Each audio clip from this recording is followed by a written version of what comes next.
சூரிய குடும்பத்தை சேர்ந்த எக்கச்சக்கமான விண்வெளி பொருட்களை நம்ம பூமியில இருந்து பார்த்திருக்கோம். ஆனா இப்போ சமீப காலத்துல எக்கச்சக்கமான சூரிய குடும்பத்துக்கு சம்பந்தம் இல்லாத விண்வெளி பொருட்களை நம்ம பார்த்துக்கிட்டே இருக்கோம். அப்போ அந்த வரிசையில நம்ம முக்கியமான ஒரு பொருள் இப்போ நம்ம சமீப காலத்துல பார்த்தது 3i அட்லஸ். இந்த விண்கல் இப்போ எங்க இருக்குன்ற பல கேள்விகள் நம்மளுடைய சப்ஸ்கிரைபர்ஸ் கேட்டுட்டு இருக்காங்க.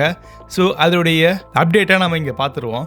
தென் ரொம்ப தூரத்தில் இருக்கக்கூடிய ஒரு பொருளை ரொம்ப கிளியராக பார்க்குற ஜேம்ஸ் வெப் ரொம்ப பக்கத்தில் ரொம்ப வேகமாக பயணம் பண்ணிட்டு இருக்கக்கூடிய இந்த விண்கலை பார்த்துருக்கு. அது நமக்கு என்ன சொல்லிக் கொடுக்குது அப்படின்றத இந்த வீடியோ முழுக்க நீங்கள் தெரிஞ்சுப்பீங்க.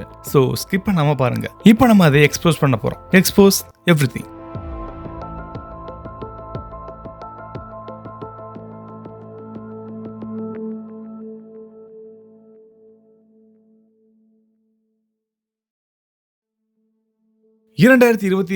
ஆரம்பத்தில் ஹவாயில் இருக்கக்கூடிய அட்லஸ் அப்சர்வேட்டரி ரொம்ப தூரத்தில் ஒரு பொருளை பார்த்துச்சு. இது வரைக்கும் பார்த்த எந்த காமெட்க்கும் இது சரியா பொருந்தவே இல்லை. அந்த அளவுக்கு ரொம்ப வேகமா இருந்திருக்கு. இதோடைய பாதை பேரபோலிக், அதாவது சூரியனை இது கிராஸ் பண்ணுச்சுன்னா மறுபடியும் திரும்பி வர்றது கொஞ்சம் கேள்விக்குறிதான். 3i அட்லஸ் இப்போ நம்ம கன்ஃபார்ம் பண்ண 3வது விண்வெளி பொருள் அப்படிங்கிறது குறிப்பிடத்தக்கது. ஃபர்ஸ்ட் 2 கண்டிப்பா உங்களுக்கு தெரிஞ்சிருக்கும்.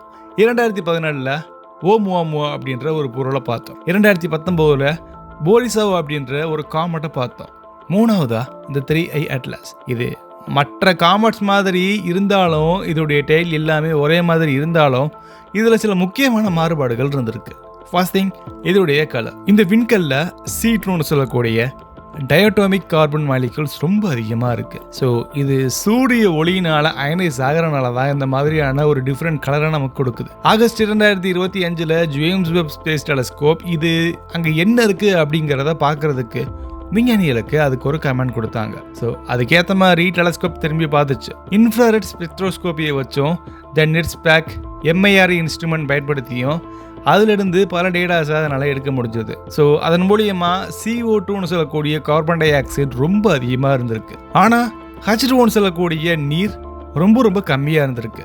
இதை வச்சு நம்ம சூரிய குடும்பத்தில் உருவான இந்த பொருள் கண்டிப்பாக இல்லைங்கிறது நமக்கு கன்ஃபார்ம் ஆயிடுச்சு. அந்த டேட்டாவில் புரிஞ்சது இது நம்ம சூரியனுக்கு சம்பந்தம் இல்லாத வேற ஒரு நட்சத்திர குடும்பத்தில் உருவான ஒரு விண்வெளி பொருள். அங்கே வெப்பநிலை மாறுபாட்டினால தான் இந்த கெமிக்கல் காம்போசிஷன் உருவாயிருக்கலாம். அந்த நியூக்ளியஸ் சைஸ் சுமார் 5.5 கிலோமீட்டர், அதாவது ஒரு மிகப்பெரிய மழை அளவு இருக்கக்கூடிய ஒரு ஐஸ் பால். நம்மகிட்ட கிட்டத்தட்ட 1,30,000 மைல்ஸ் அப்படின்ற ஒரு வேகத்துக்கு வந்திருக்கு. அதுவும் 1 மணி நேரத்துக்கு. வெப்புடைய MIR டேட்டா சொல்றது இதுல கார்பன் மோனாக்சைடு அதிகமா இருக்கு. கார்பனைல் சல்ஃபைடு இது ஒரு வினோதமான ஒரு ஆர்கானிக் ரேடியேஷன் அப்படின்றது குறிப்பிடத்தக்கது. பில்லியன் ஆண்டுகளா இது ஒருவேளை மாற்றப்பட்டிருக்கலாம். இது இன்டர்ஸ்டெல்லர் ஸ்பேஸ்ல ரேடியேஷன் எக்ஸ்போசர் எப்படி இருக்குன்றது நமக்கு புரிய வைக்கிற ஒரு செயல்பாடு. 3i அட்லஸ் உடைய பாத்ல ஆய்வு பண்ண ரிசர்ச்சர்ஸ் இதுல இருந்து ஒவ்வொரு மாலிகூல்ஸும் வேற நட்சத்திரத்துடைய கெமிஸ்ட்ரியை நமக்கு ரிஃப்ளெக்ட் பண்ணுது.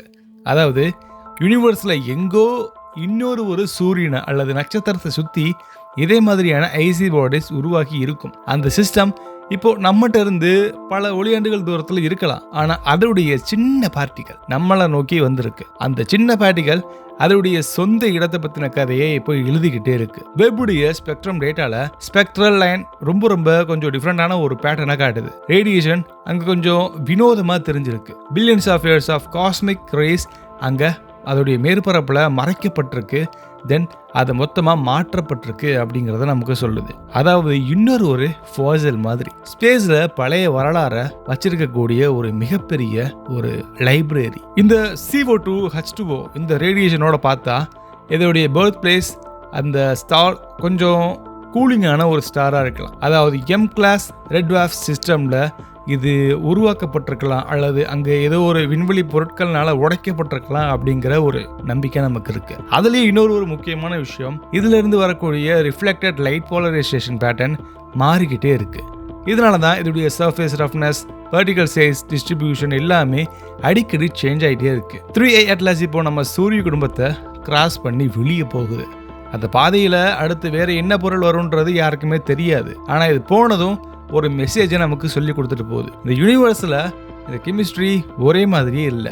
ஒவ்வொரு நட்சத்திரமும் அதுக்கான தனி கதையை எழுதிக்கிட்டே இருக்கு. இதுல இருந்து சயின்டிஸ்ட் நம்ம எல்லாமே கத்துக்கிறது இன்டர்ஸ்டெல்லர் ஸ்பேஸ்ல எதுவுமே எம்டி இல்லை. அது கதையினால முழுக்க முழுக்க எழுதப்படக்கூடிய ஒரு காவியம். அங்கிருந்து சில தூசிகள் நம்ம பக்கம் வரும். அந்த தூசிகள் அது எங்க இருந்து வருதுன்ற வரலாறை நமக்கு சொல்லிக்கிட்டே வருது. ஸோ ஒரு நாள் இதே மாதிரி வேற ஒரு நட்சத்திரத்துக்கு நம்ம கதையை சொல்றதுக்கு போகலாம்.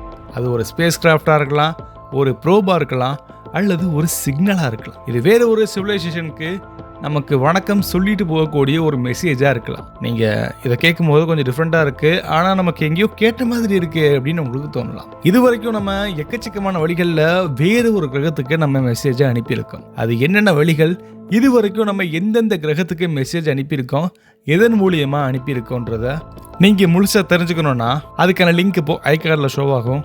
நீங்க அதை முழுசா தெரிஞ்சுக்கலாம்.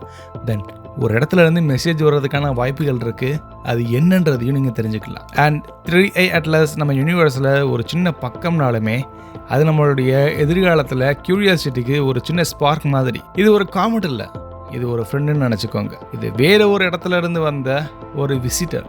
அது வானத்தில் ரொம்ப வேகமாக அது ஒளியை வெளியிட்டுட்டே போகுது. அது நமக்கு வந்தது ஒரு சின்ன வெல்கம் மாதிரி. ஸோ தொடர்ந்து பார்க்கலாம் வேற ஏதாவது நமக்கு அது சொல்லுதான்னு. அடுத்த ஒரு வீடியோவில் நம்ம கண்டிப்பாக சேர்ந்து பயணிக்கலாம். பாய்.